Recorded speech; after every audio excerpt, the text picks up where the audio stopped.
как вам известно, вчера прошла информация о том, что в Российской Федерации возбуждено уголовное дело в отношении меня, Кана Валерьевича и еще ряда лиц. Вот, по той информации, которая у нас есть, дело возбуждено в отношении 15 человек, граждан нашей страны. Теперь, значит, внимание, здесь очень важный момент. Российская Федерация дала правовую оценку тому, что произошло 5 ноября в офисе на улице Абазинской, в офисе Абхазского вестника. А именно, значит, 3 гражданина Российской Федерации, находясь на территории суверенной республики Абхазия, незаконно занимались проведением выборов в органы местного самоуправления, определив, так скажем, желательных кандидатов от власти, начали борьбу, в том числе незаконными средствами, со всеми остальными кандидатами. О том, что подобные процессы проходят в Абхазии, мы говорили неоднократно. Мы об этом говорили в эфире Абхазского государственного телевидения, предупреждали власть, обращались лично к президенту, к правоохранителям, однако с их стороны никакой реакции не последовало. Вот. Впоследствии нам стало известно о том, что вот эти люди, действуя по предварительному сговору, значит, вовлекли в свою незаконную деятельность несовершеннолетних, заинтересовав их финансово.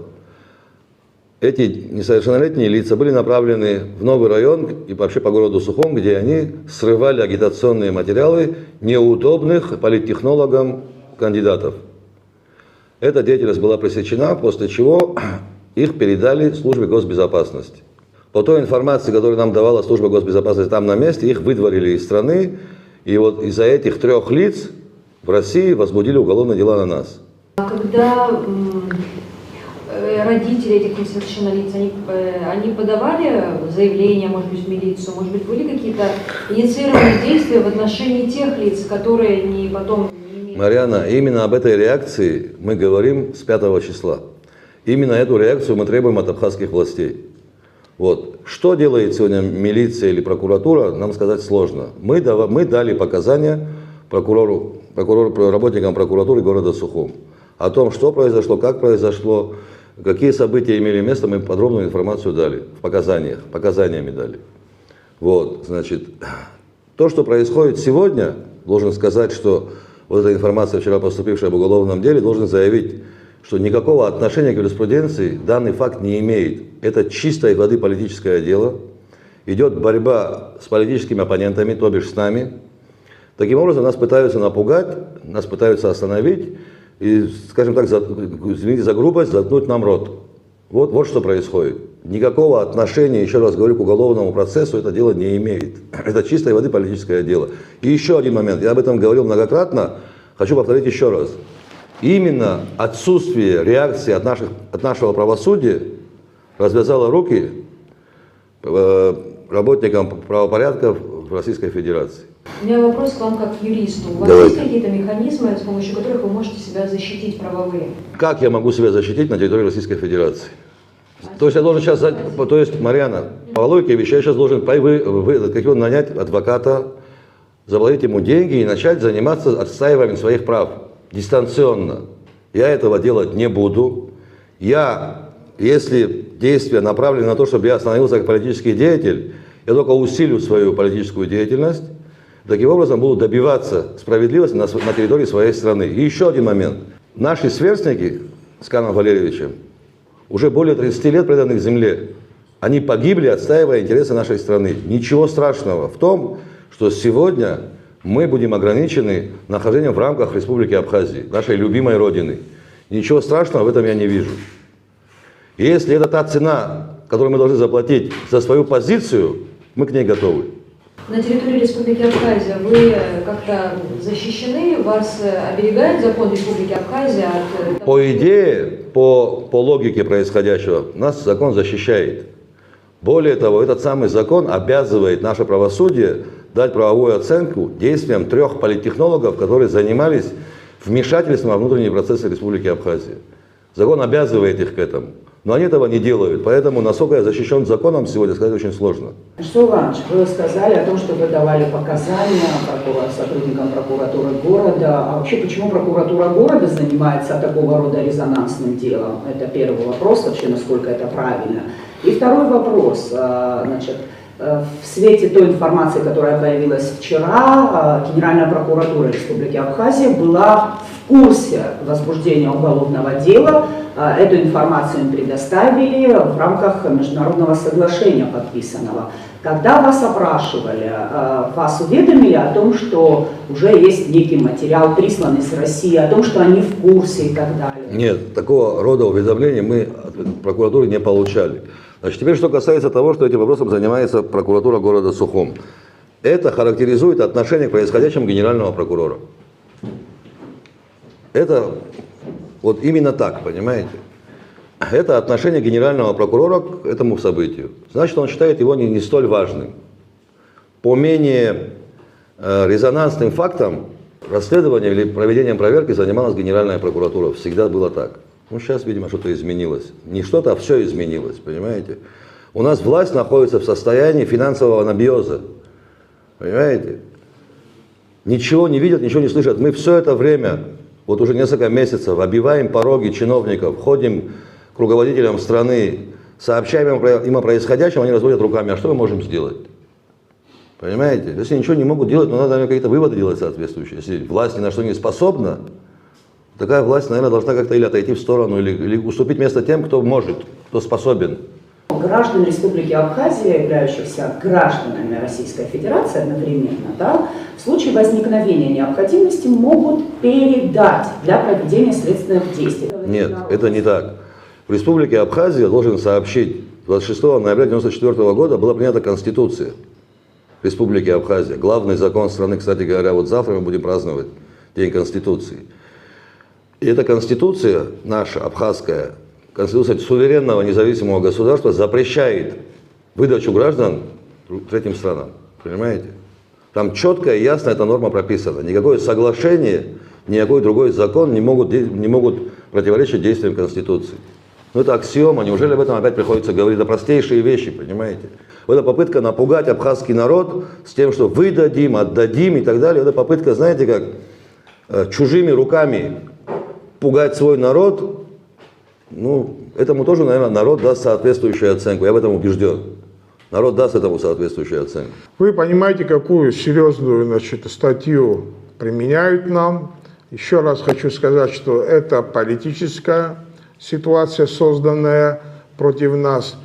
Но удивительно то, что мы, как, значит, граждане, как депутат парламента, приехали на место с Ишсой Ивановичем пресечь незаконные действия иностранных граждан, влазящие в наши внутренние дела, государства нашего, выборные процессы. Мы думали, что, значит, представители власти и руководство страны, силовые, значит, структуры как раз-таки обратят на это внимание. Оказалось, что они обращают внимание только на то, что мы обратили на те вещи, которые закрывали они глаза.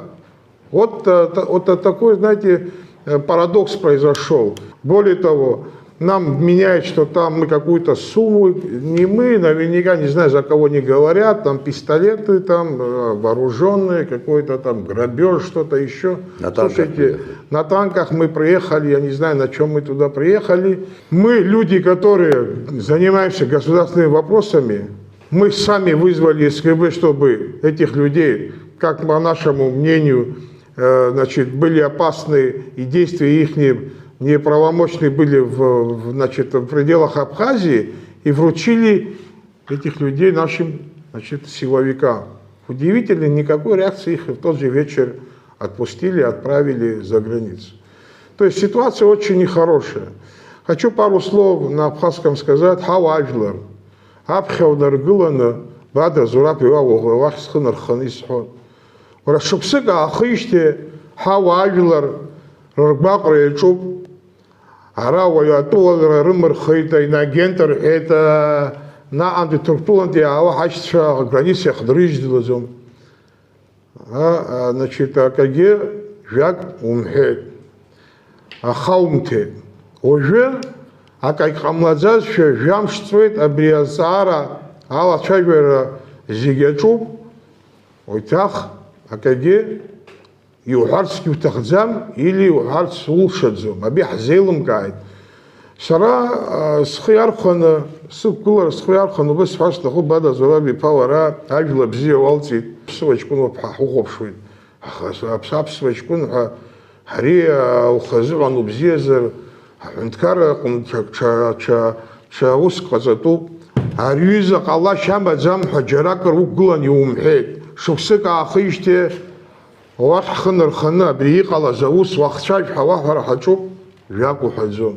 Нас изӡаӡом ҳара аҩызцәа ҳамоуп, агәымбақәа рҟынтәигьы апатриотцәа рацәаны иҟоуп, ҳаицәажәахьеит абааԥсыуара, ҳаргьы ҳтәымуааӡам, Аԥсны азыҳәан абзиара ҳҭахуп, шәиацәажәа абааԥсы, иахьидгылатәу, иҟаҵатәу, акы илымшозар ауеит, акы дарԥхашьазар ауеит, аха уи ҳахәымԥшӡакәа зегь ҳидгылоит. Аԥсынра азҵаарақәа рҟны аихьӡара ааимырԥшыр, ада ԥсыхәа имаӡам ҳәа, абасгьы ацәажәарақәа мҩаԥаҳгахьеит. Хочу сказать, много фамилий, кстати, завлечены в этот процесс. Это просто так бесследно не пройдет. Такое ощущение, что сегодня время Сафарбея настало. Нам это не нужно. Мы должны эту тему закрывать уже. Нам нужно время таких, как Владислава, возродить. Мы не против кого-то. Мы за свою страну. Мы за тот народ, который отмучился за эти 30 лет. За тот народ, который выжил во всех этих передрягах, начиная с 19 века. Мы не сдадимся, мы не остановимся. Мы со своим уставом в чужой, монастырь не пошли. Мы не диктуем свои политтехнологии другой стране. Не надо к нам лезть. Мы готовы дружить, мы готовы, быть союзниками, но мы не готовы принять, когда в наш дом заходят со своим уставом. Не надо этого делать. Это я обращаюсь к нашим друзьям и, как говорится, союзникам. Но нашей власти надо уже пора обратить на такого рода беспредел и реагировать. Обязательно надо реагировать. Аԥсуажәлар, ахаан иааидгылара аҳарԥшуан, аполитикатә еилазаара аирылогьы еиуеиԥшым, џьара-џьара ҳахьеизаагәам аҟамзаргьы Аԥсны аганахьала зегь ҳаидгылароуп. Ари азҵаара иахьеицәырҵыз ҳзыҳәан акәӡам, ҳара ишсоуи сара ҳус азыҳәан акәӡам, ари аԥсуара аус рзыҳәан ауп ҳара ҳазықәԥо. Убри аҟнытә аидгылара ааҳарԥшып, уаҵәы ашьҭахь ФНА ирымоуп афорум имҩаԥыргоит, аизара ду, асъезд мҩаԥыргоит, убри аҟнытә зегьы шәахь схы нарханы убыс шәасҳәот, зшьапы инанаго, амашьына инанаго, автобус инанаго, шәааигәныҩны ҳааизаны ҳамцәажәарада ԥсыхәа аҟаӡам. Абри ҳа ҳазҿу иаҭахым ҳәа ажәлар ргылан иҳашәҳәозар, ҳаргьы ауаа ажәлар ирҭахым, ҳаргьы ҟаҳҵаӡом. Егьирахь иаҭахуп ацхыраара ҳшәаҳҭоит, аиҳаб иҟнгьы ицатәума, иацәажәатәума, идгылатәума ҳәа шәыԥхьаӡозар, уигь ҳалацәажәап. Аха ацәажәара аҭахуп, аизара аҭахуп, алацәажәара аҭахуп. Убри аҟынтәи зегьы ҳашәзыԥшуп, ноиабр ҩажәибжьба рзыҳәаны асааҭ 2 рзы асасааирҭа Интер Сухум аҟны. Мы видим, как преследуется оппозиционная деятельность, как преследуется инакомыслие и вообще за недовольство чем-либо, да, какими-либо действиями власти преследуются люди. Как вы думаете, если все-таки те, кто против альтернативной точки зрения на происходящее, достигнут своих целей, что ждет наше общество? Наше общество ждет порабощения, я открыто вам говорю, порабощения, все, другого нету. Выживание, которое мы сегодня стараемся выжить, возродиться как народ, как этнос, этого не будет. Мы должны бороться всегда. Даже когда все хорошо, надо бороться, потому что в борьбе рождаются лидеры правильные, которые готовы нести ответственность перед своим народом, перед памятью павших, перед нашей историей. Если не бороться, просто дать себе возможность уйти по течению, то это течение, куда нас вынесет, никто не знает. На какой нас берег выкинет, тоже никто не знает. Мы будем добиваться справедливости. Мы будем добиваться для того, чтобы абхазский народ был единый. И как бы видение того, что такое, как Абхазия как страна, она должна быть непоколебима в этих интересах. То есть самостоятельной, непоколебимой в плане того, что Абхазия кому-то может принадлежать. Абхазия принадлежит народам Абхазии, живущим в Абхазии. Задолго до того, как в политику пришел я, задолго до того, как вы пришли в журналистику, отцы-основатели абхазского государства приняли Конституцию. И впоследствии целый массив законодательства, который призван обеспечить защиту прав граждан этой страны. Понимаете? Вот там, где начинаются ваши интересы, должны заканчиваться мои. Так, по логике вещей, устроено законодательство. Понимаете? Но, к большому сожалению, вот уже 6 лет я наблюдаю такое, извините за выражение, тупое игнорирование законодательства.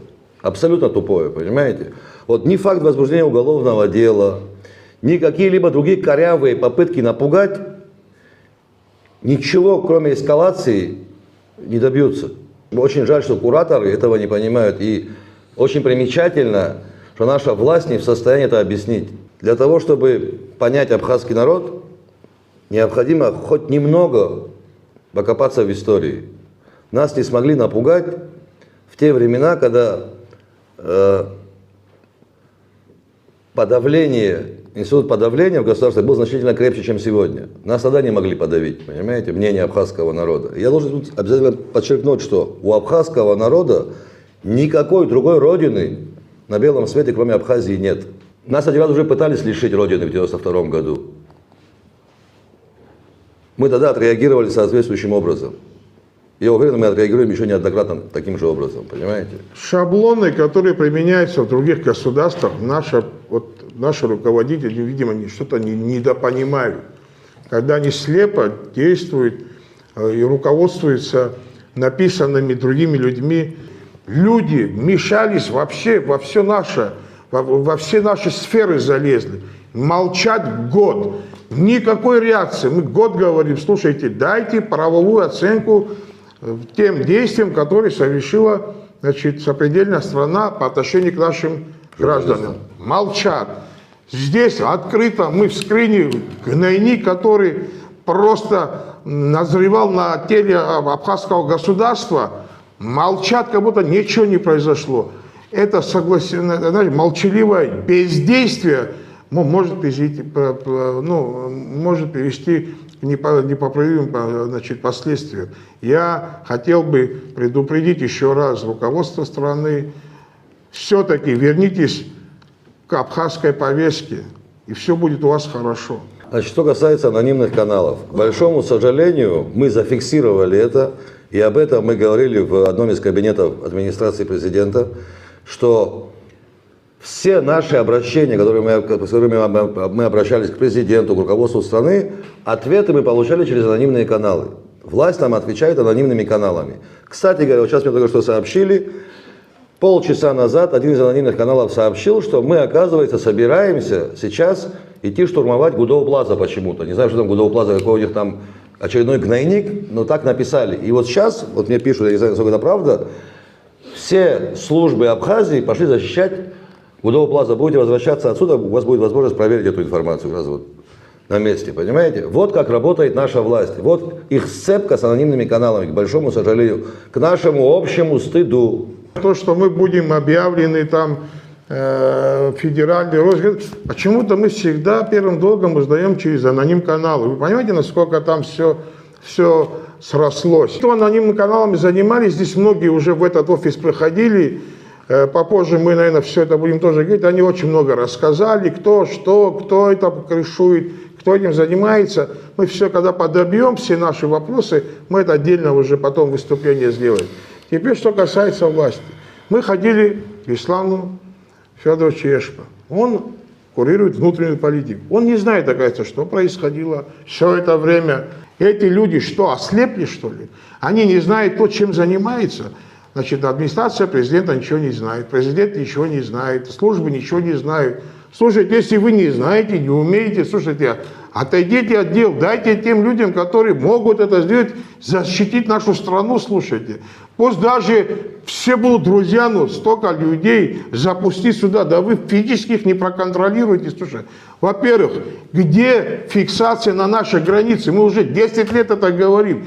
Где единая база, компьютерная единая база, где элементарно проходящий человек должен зафиксировать и пройти. У нас даже этого нет. Мы не знаем, кто в Абхазию попал и кто уехал, кто приехал. Даже вот эту ситуацию мы не знаем. К сожалению, это правда. В завершение хочу сказать, подтвердить еще раз. Наша власть передала свои полномочия соседнему государству. Не имея никаких оснований привлекать своих граждан внутри страны, они воспользовались кривым механизмом. Понимаете, как? За собой оставили представительские функции. Сливать информацию соседнему государству, там применяют санкции, а наши потом разводят руками. А что мы можем сделать? Вот примерно такая схема уже целый год работает по отношению к гражданам Республики Абхазия. Мы не случайно ходили и обращались к президенту. Мы это делали не потому, что нам делать нечего было, не потому, что нам нравится ходить туда. Мы пытались остановить политическую эскалацию. Вот наша организация, как вам известно, и 5 лет назад пыталась найти выход из этой ситуации, предлагала инициативы определенные и так далее, понимаете? Но наша власть находится в плену совершенно других идей. И они реализуют другую политику, не связанную с интересами нашего государства, нашего народа. Я об этом могу сегодня говорить публично и готов обосновать свою позицию. Сам факт возбуждения уголовного дела на территории Российской Федерации – это яркая демонстрация отношения российской власти к нашей власти. Это неуважение называется. Это неуважительное отношение к Бадре Гумбо и ко всей его команде. Если бы мы совершили преступление, у нас достаточно структур здесь, и прокуратура, и МВД, и СГБ, которые готовы нас давным-давно сожрать, как говорится. Извините за такое слово. Оснований у них для этого нет. Оснований нет, понимаете? Вот почему это делает соседнее государство. Понимаете? И еще раз повторяю, это акт неуважения к Республике Абхазия, ее суверенитету и к исполнительной власти нашей. Наша ли она еще вопрос, конечно, но...